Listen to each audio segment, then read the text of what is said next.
자객열전 섭정 제1화 국사의 예 백정의 도리. 한나라의 국경 도시지는 천하의 흐름에서 한 발 비껴난 외딴 섬과 같았다. 중원의 패권을 다투는 거대한 전쟁의 소용돌이도 이곳의 끈질긴 가난과 무심한 일상 앞에서는 그저 먼 나라의 뜬구름 같은 이야기일 뿐이었다. 저작거리의 아침은 언제나 짐승의 비명과 상인들의 거친 욕설로 시작되었다. 그 중에서도 가장 깊고 비릿한 냄새가 배어나오는 곳, 바로 섭정의 도축장이었다. 28배 산에 섭정은 말없이 개의 가죽을 벗겨내고 있었다. 그의 손에 들린 예리한 칼은 마치 살아있는 생물처럼 뼈와 살 힘줄과 지방의 경계를 정확하게 파고들었다. 굵게 뻗은 팔뚝과 단단한 어깨의 근육은 그가 휘두르는 칼날의 움직임에 따라 묵직하게 꿈틀거렸다. 그의 표정은 깊이를 알 수 없는 호수처럼 고요했고 눈빛은 눈앞의 고깃덩이 너머의 무언가를 응시하는 듯 공허했다. 저작거리 사람들은 그를 두고 벙어리 백정이라 수군댔다.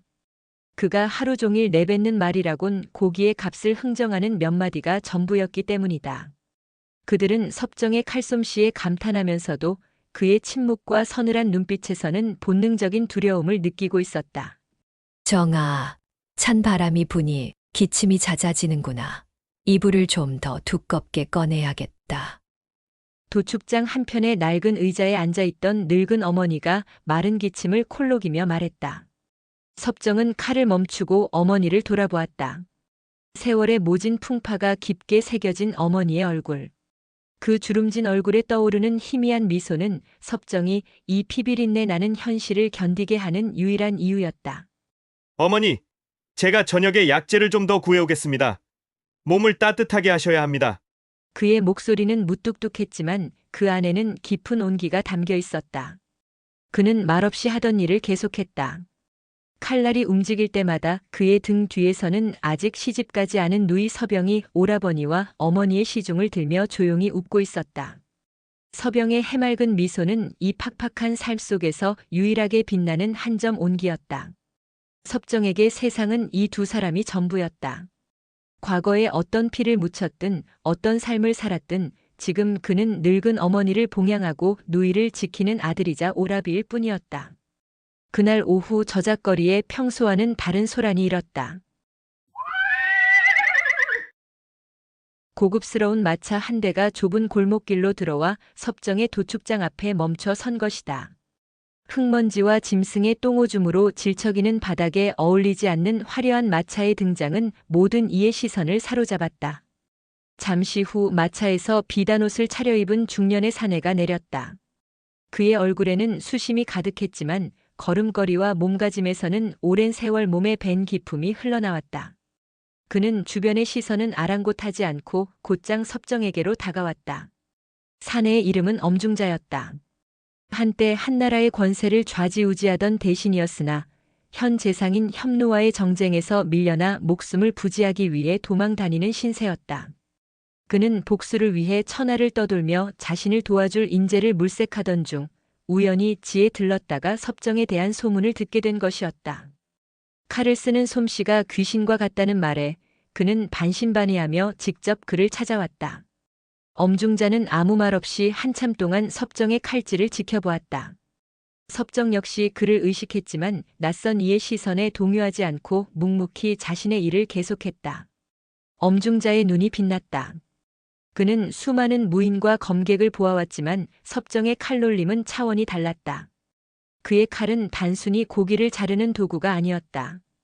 힘과 기술, 그리고 정신이 완벽하게 하나가 된 경지. 저 손이라면 삼엄한 경비를 뚫고 협노의 심장을 꿰뚫을 수 있으리라. 잠시 이야기를 나눌 수 있겠소? 엄중자가 정중하게 입을 열었다. 섭정은 그제야 칼을 멈추고 그를 돌아보았다. 나는 할 이야기가 없소. 섭정의 대답은 차갑고 단호했다. 엄중자는 당황하지 않고 미소를 지으며 말을 이었다. 나는 그대의 가치를 알아보는 사람이오. 이런 누추한 곳에서 썩힐 인재가 아니라는 것을 한눈에 알 수 있었소.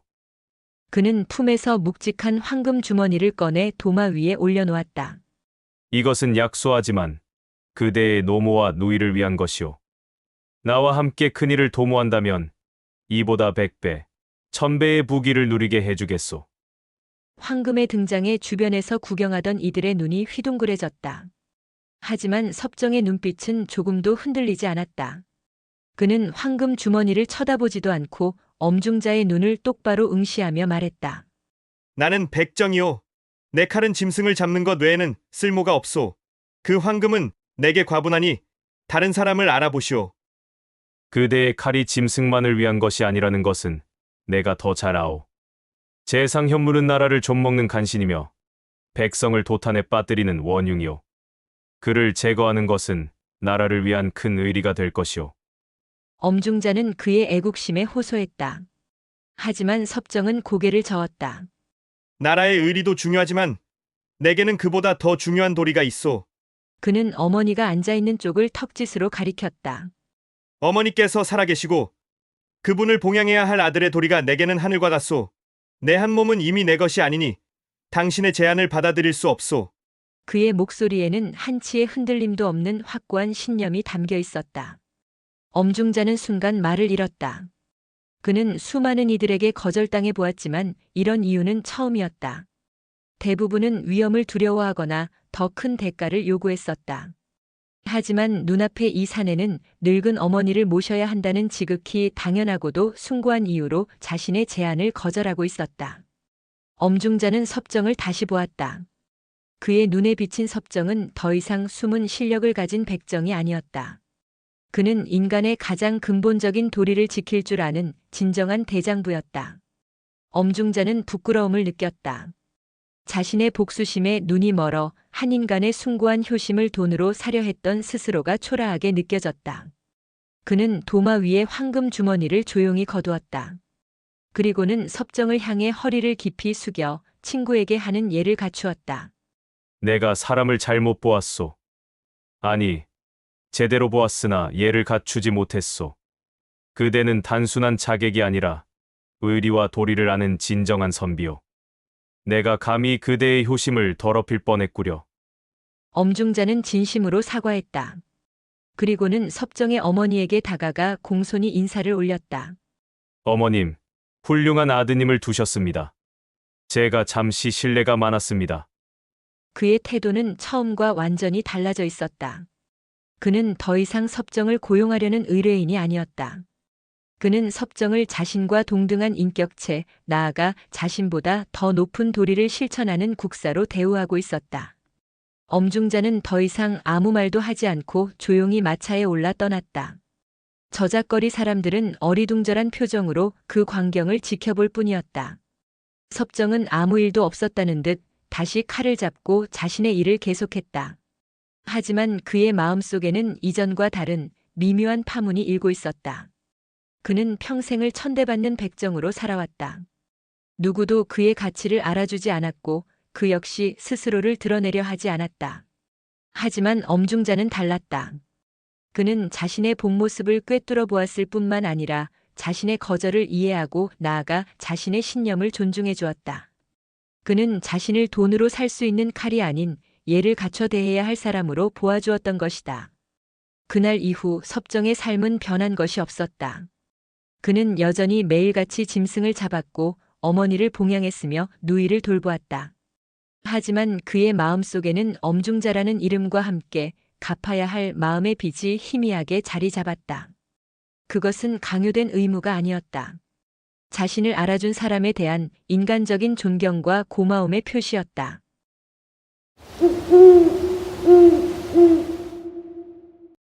시간은 흘러 섭정의 칼날은 무뎌지고 또 날카로워지기를 반복했다. 그의 침묵은 깊어졌고 그의 눈빛은 더욱 고요해졌다. 하지만 그 고요함 아래에는 언젠가 터져나올지 모를 뜨거운 불씨가 국사의 예라는 이름으로 조용히 타오르고 있었다. 아직은 때가 아니었을 뿐. 그의 칼은 어머니의 온기가 남아있는 한 여전히 칼집 속에 머물러야 했다. 다음 화에서 계속 이어집니다. 제2화 사그라드는 온기, 피어나는 불씨. 세월은 지의 저작거리를 무심하게 스쳐 지나갔다. 섭정의 칼날은 수만 번의 날갯짓으로 짐승의 살과 뼈를 갈랐고 그 대가로 어머니의 탕약 그릇은 마를 날이 없었다. 엄중자가 다녀간 뒤로 3년의 시간이 흘렀다. 그날의 일은 마치 꿈처럼 아득해졌지만 자신을 국사라 칭하며 예를 갖추던 그 귀인의 모습은 섭정의 마음속 깊은 곳에 지워지지 않는 낙인처럼 남아있었다. 그 사이 어머니의 병세는 눈에 띄게 깊어졌다. 창백해진 얼굴과 잦아진 기침소리는 섭정의 심장을 바늘로 찌르는 듯한 고통을 안겨주었다. 그는 지에서 용하다는 의원은 모두 찾아다녔고 값비싼 약재를 구하기 위해 밤낮으로 칼을 잡았다. 그의 손은 더욱 거칠어졌고 등은 돌덩이처럼 단단하게 굳어갔다. 하지만 그의 노력에도 불구하고 어머니의 생명은 마치 겨울날 창가에 낀 성에처럼 속절없이 녹아내리고 있었다. 정아, 그만하면 되었다. 내 몸은 내가 잘 안다. 어머니는 탕약을 넘기면서도 아들의 지친 얼굴을 보며 안쓰러워했다. 섭정은 아무 말 없이 묵묵히 어머니의 굽은 등을 쓸어드릴 뿐이었다. 그에게 어머니는 세상의 전부였다. 어머니의 온기가 사라진다는 것은 그가 지켜온 세상 전체가 무너져 내리는 것과 같았다. 그의 유일한 위안은 어느덧 어엿한 처녀로 성장한 누이 서병이었다. 서병은 병든 어머니를 지극정성으로 간호했고 묵묵히 일만 하는 오라버니의 시중을 들며 꿋꿋하게 집안을 지켰다. 그녀의 고운 얼굴에는 고된 삶의 그늘이 드리워져 있었지만 그 눈빛만은 샘물처럼 맑고 깊었다. 섭정은 그런 누이를 볼 때마다 가슴 한편이 아려왔다. 누이가 자신과 늙은 어머니 때문에 혼기도 놓치고 고생만 하는 것 같아 늘 미안했다. 오라버니, 이것 좀 드셔보세요. 제가 시장에서 싱싱한 생선을 구해와 국을 끓였어요. 서병은 지친 기색 하나 없이 오히려 오라버니의 건강을 살뜰히 챙겼다. 섭정은 그런 누이의 마음 씀씀이가 고마우면서도 한편으로는 자신의 무력함에 화가 치밀었다. 엄중자의 제안을 받아들였다면 지금쯤 어머니와 누이를 훨씬 더 편안하게 해줄 수 있었을지도 모른다는 생각이 언뜻 스쳤지만 그는 이내 고개를 저었다. 어머니의 온기가 남아있는 한 그는 결코 칼을 다른 곳에 쓸 수 없었다. 그것이 그의 도리였고 그의 세상이었다. 그러던 어느 늦가을 차가운 바람이 문풍지를 울리던 밤이었다. 어머니는 유독 숨쉬기를 힘들어했다. 섭정과 서병은 밤새 뜬 눈으로 어머니의 곁을 지켰다. 희미한 등불 아래 어머니는 가쁜 숨을 몰아쉬며 두 자식의 손을 힘겹게 맞잡았다. 정아, 영아, 어머니의 목소리는 갈라져 거의 들리지 않았다. 어머니, 저희 여기 있어요. 걱정 마세요. 서병의 눈에서 뜨거운 눈물이 뚝뚝 떨어졌다. 섭정은 차마 눈물을 보일 수 없어 입술을 굳게 깨물었다. 어머니는 마지막 힘을 다해 섭정의 손을 조금 더 꽉 쥐었다. 앙상한 뼈마디의 힘이 그대로 전해져 왔다. 내 아들아, 이 어미, 이제 여한이 없다. 다만, 내 누이가 마음에 걸리는구나. 부디 좋은 배필을 만나 이 어미처럼 고생하지 않게 해다오. 약속, 할 수 있겠느냐? 어머니의 눈빛은 아들을 향한 마지막 간청으로 애타게 흔들리고 있었다. 섭정은 북받쳐 오르는 슬픔을 억지로 삼키며 어머니의 손 위로 자신의 이마를 기댔다. 약속드립니다. 어머니, 반드시 제 목숨을 걸고서라도 영희가 행복하게 살 수 있도록 하겠습니다. 그러니 아무 걱정 마시고 편히 쉬십시오. 그의 목소리는 미세하게 떨리고 있었다. 어머니는 그제야 희미한 미소를 지었다. 그녀의 눈이 천천히 감겼고 두 자식의 손을 잡고 있던 손에서 힘이 스르르 빠져나갔다.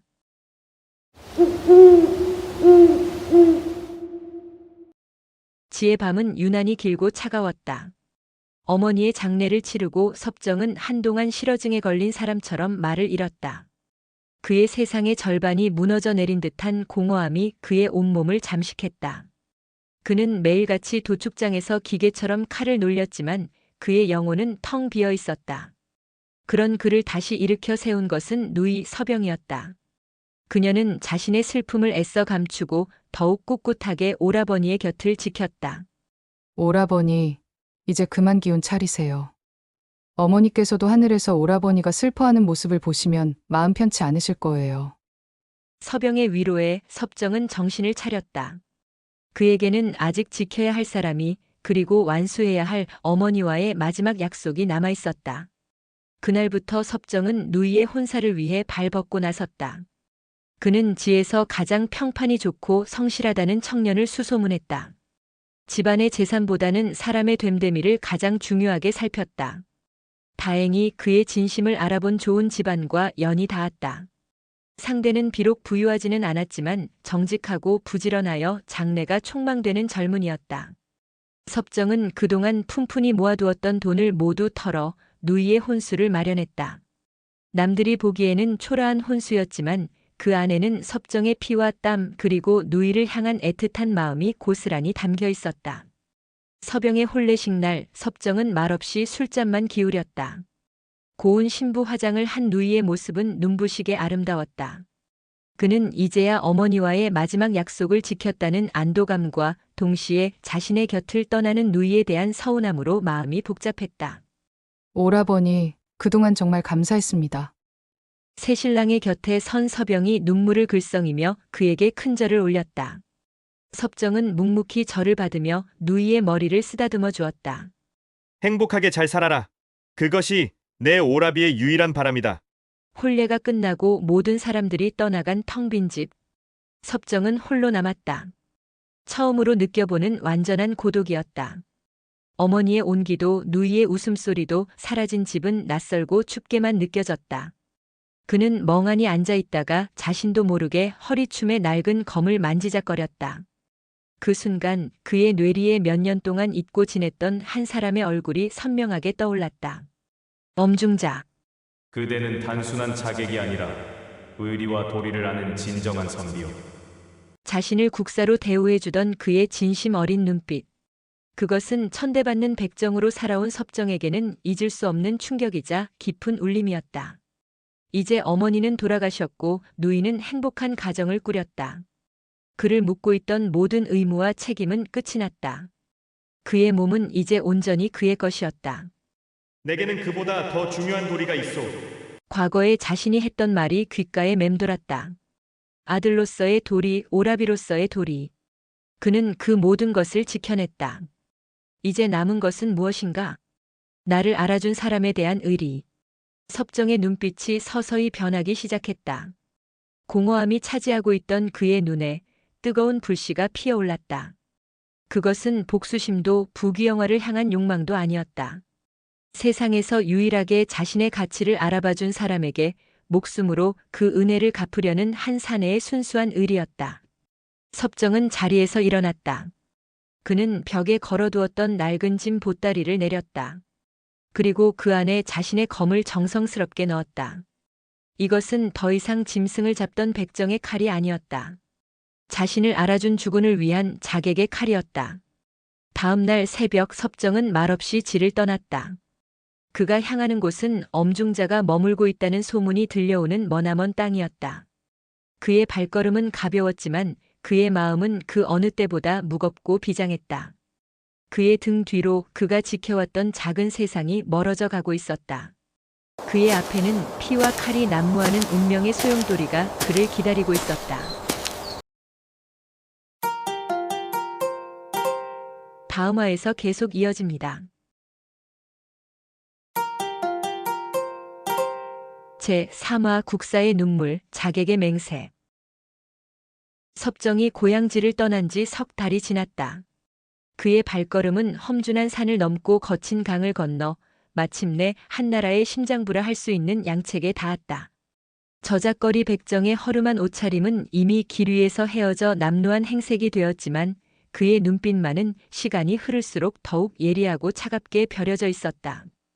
길 위에서의 고된 노숙과 굶주림은 그의 몸을 더욱 단단하게 만들었고 그의 마음속 목표를 더욱 선명하게 새겨주었다. 양책의 번화함은 섭정의 고향과는 비교할 수 없을 정도였다. 끝없이 이어진 기와 지붕과 호화로운 비단옷을 입고 거리를 활보하는 사람들, 넘쳐나는 음식과 시끌벅적한 소음.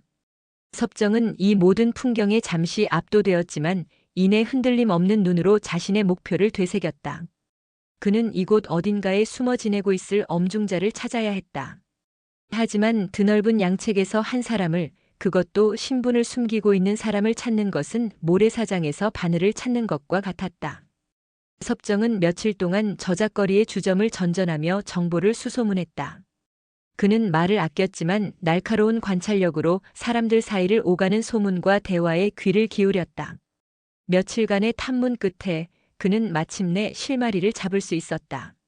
한때 고위 관직에 있었으나 지금은 몰락한 한 귀족이 최근 들어 신원불명의 손님들과 자주 교류하며 비밀스러운 모임을 갖는다는 소문이었다.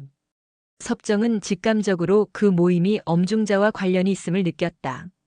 달빛조차 구름에 가려진 캄캄한 밤, 섭정은 소문 속의 저택 담벼락에 그림자처럼 스며들었다.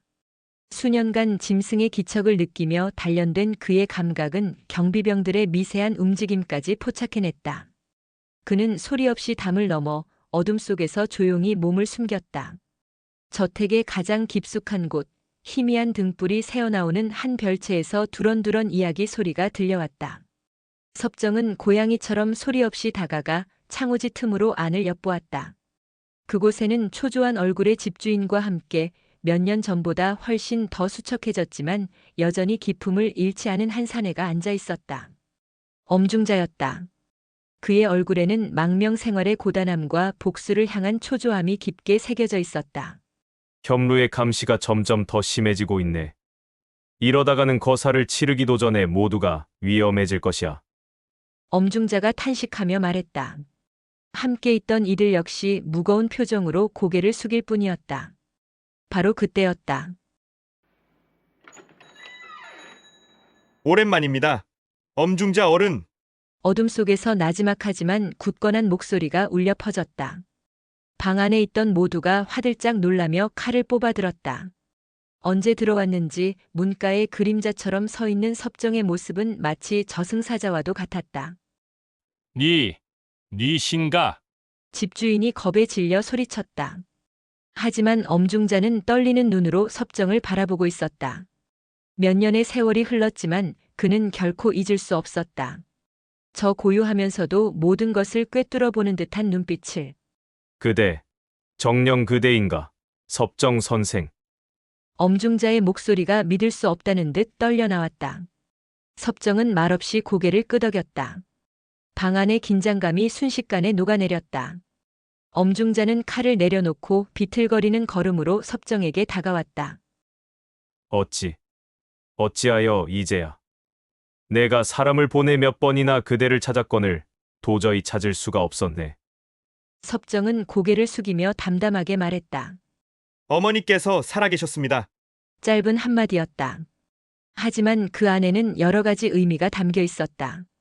엄중자는 더 이상 아무것도 묻지 않았다.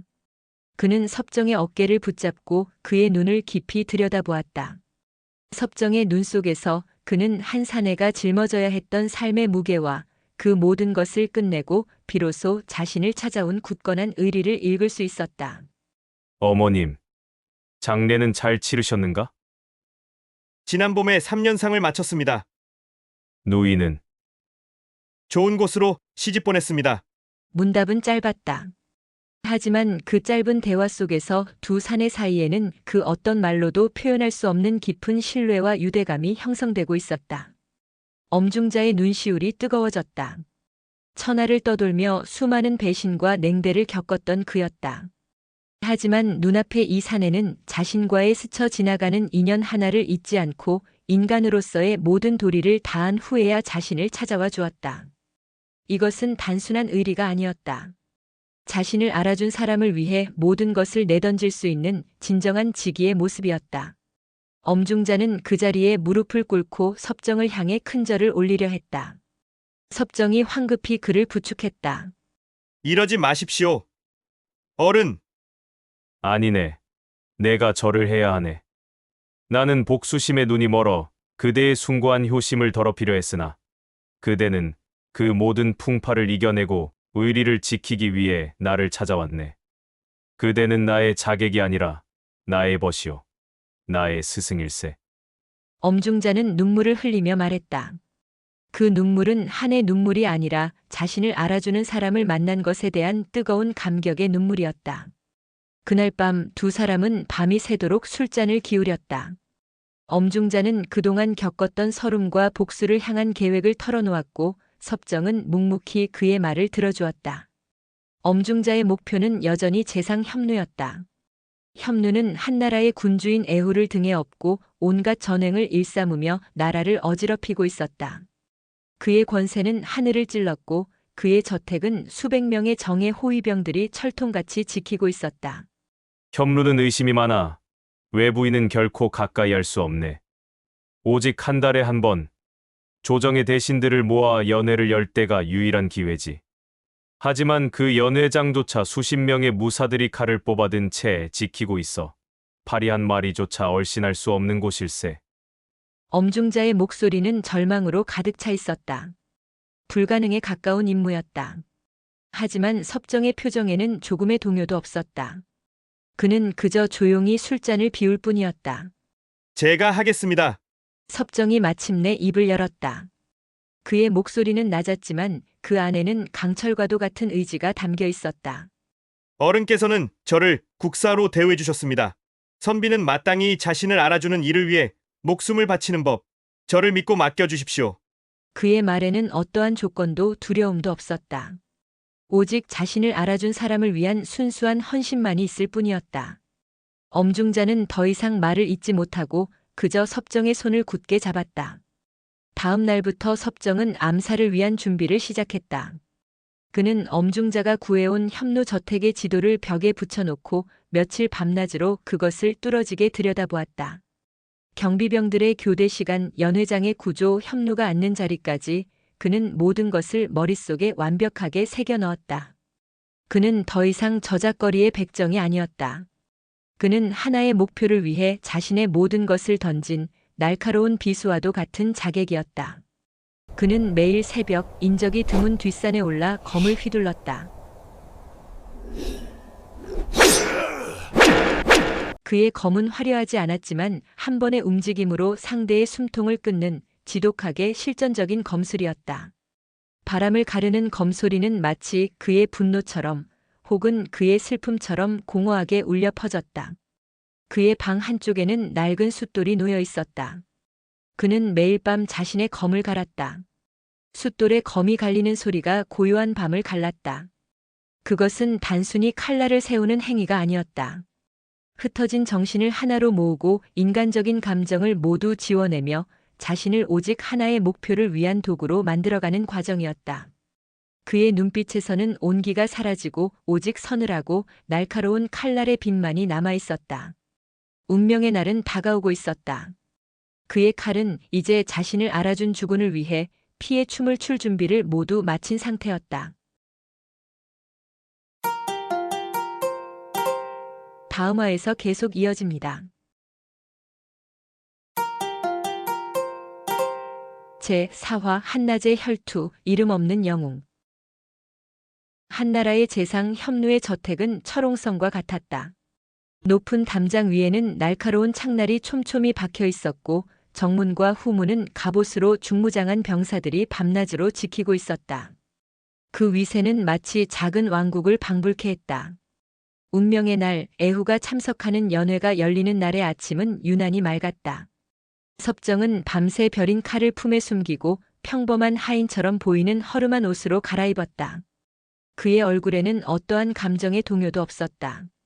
그는 이미 인간 섭정이 아니었다. 그는 엄중자의 의리를 갚고 스스로의 운명을 끝맺기 위해 움직이는 하나의 칼날, 그 자체였다. 선생, 부디 몸 조심하시게. 그의 등 뒤에서 엄중자가 비통한 목소리로 속삭였다. 그의 눈에는 이미 눈물이 그렁그렁 맺혀 있었다. 섭정은 뒤돌아보지 않았다. 그는 그저 굳건한 목소리로 짧게 답할 뿐이었다. 어른께서 베풀어 주신 지기의 은혜, 오늘 제 목숨으로 갚겠습니다. 그것이 그의 마지막 인사였다. 섭정은 연회에 음식을 조달하는 행렬에 자연스럽게 섞여들었다. 그의 어깨에는 다른 이들처럼 무거운 식자재가 들려 있었고 그의 걸음걸이는 조금도 수상한 점이 없었다. 삼엄한 정문을 지키던 병사들은 행렬의 얼굴을 일일이 확인했지만 오랜 세월 저작거리에서 자신을 숨기며 살아온 섭정의 평범함은 그들의 의심을 완벽하게 비껴갔다. 마침내 저택의 거대한 문이 그의 앞에서 열렸다. 안으로 들어선 순간 섭정의 온몸의 감각이 팽팽하게 당겨졌다. 공기 중의 감도는 살기, 곳곳에 숨겨진 경비 무사들의 미세한 기척, 그리고 연회장의 중심에서 흘러나오는 오만하고 나태한 권력의 냄새. 그는 이 모든 것을 피부로 느끼고 있었다. 그의 목표는 연회가 열리는 중앙의 대청이었다. 수십 명의 하인들이 분주하게 음식을 나르고 있었고 섭정은 그 흐름에 몸을 맡긴 채 자연스럽게 대청을 향해 나아갔다. 하지만 대청으로 들어서는 입구는 차원이 달랐다. 날카로운 눈빛의 호위 무사 8명이 창을 엇갈리게 든 채 들어가는 모든 이의 몸을 샅샅이 수색하고 있었다. 품 안에 칼을 숨긴 채로는 결코 통과할 수 없는 관문이었다. 여기까지인가? 잠시 그의 마음속에 절망이 스쳤지만 이내 그의 눈빛은 다시 차갑게 빛났다. 그는 수없이 머릿속으로 그렸던 지도를 떠올렸다. 대청의 바로 옆 음식을 데우고 준비하는 작은 부엌. 그리고 그 부엌의 천장에는 대청의 대들보와 연결된 작은 통로가 있었다. 오직 짐승을 잡는 백정의 감각으로만 파악할 수 있는 건물의 가장 취약한 급소였다. 섭정은 자연스럽게 방향을 틀어 부엌으로 향했다. 부엌 안은 음식 열기와 하인들의 고함으로 아수라장이었다.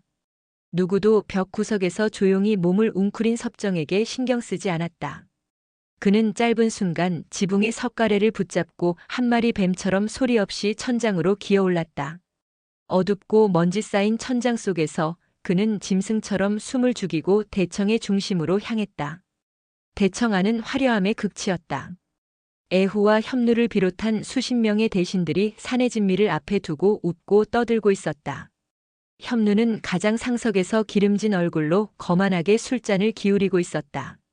그의 주변으로는 칼을 뽑아든 무사들이 병풍처럼 둘러서서 조금의 틈도 보이지 않았다. 섭정은 대들보 위에서 조용히 칼을 뽑았다. 서늘한 칼날이 어둠 속에서 희미하게 빛났다. 그는 협누의 목 단 한 곳만을 응시했다. 그의 심장은 고요했고 그의 호흡은 멈춘 듯 했다.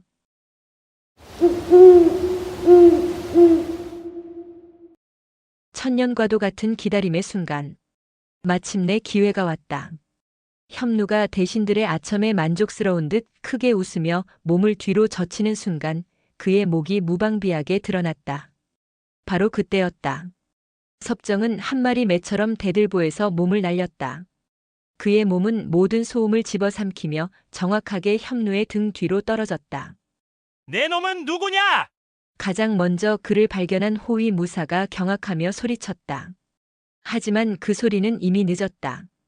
섭정의 칼은 한 줄기 섬광이 되어 웃고 있던 협누의 목을 그대로 꿰뚫었다. 크! 협누는 비명조차 지르지 못했다. 그의 눈은 놀라움과 고통으로 크게 뜨여졌고 그의 입에서는 붉은 피가 분수처럼 뿜어져 나왔다. 화려했던 연회장은 순식간에 아비규환의 생지옥으로 변했다. 세상 어른을 보호하라! 저놈을 당장 베어라! 호위 무사들이 사방에서 벌떼처럼 달려들었다. 섭정은 피 묻은 칼을 뽑아들고 협누의 시신을 발로 걷어찼다. 그는 이미 자신의 임무를 완수한 자의 초연한 얼굴을 하고 있었다. 그의 검문은 처절하고도 아름다웠다. 그는 방어를 생각하지 않았다.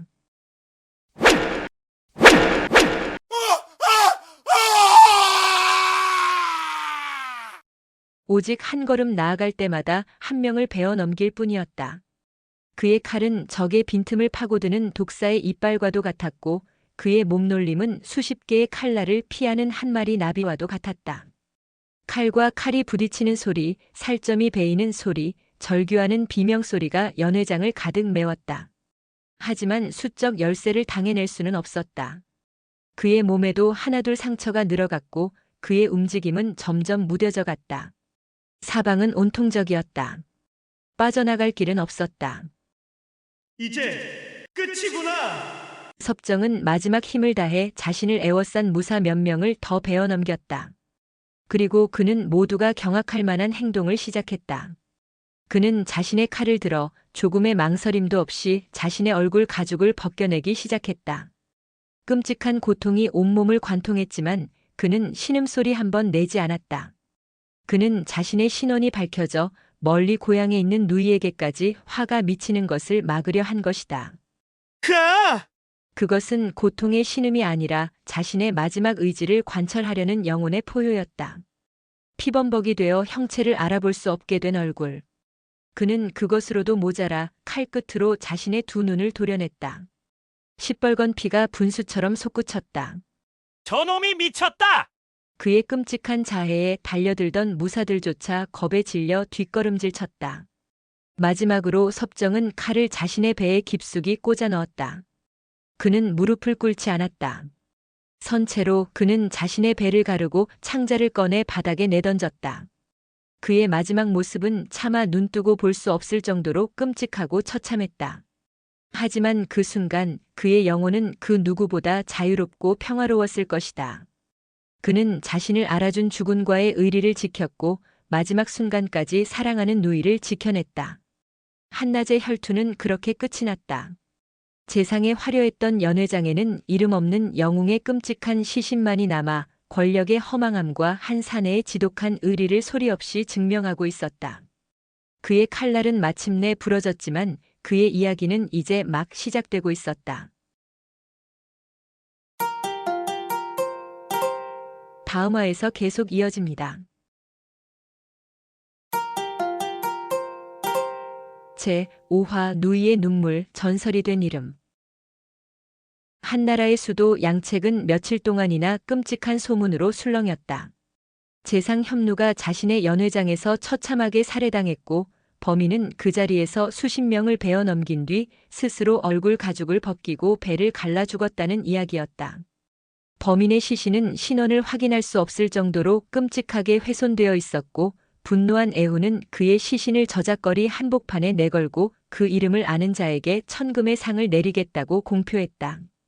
하지만 천금의 상도 죽음의 공포를 이길 수는 없었다. 재상의 원수를 갚으려는 조정의 서슬 퍼런 칼날 아래 누구도 감히 나서서 시신의 신원을 아는 척하는 이가 없었다. 그렇게 이름 없는 자객의 시신은 며칠 동안이나 저작거리의 소음과 먼지 속에서 모욕적으로 방치되고 있었다.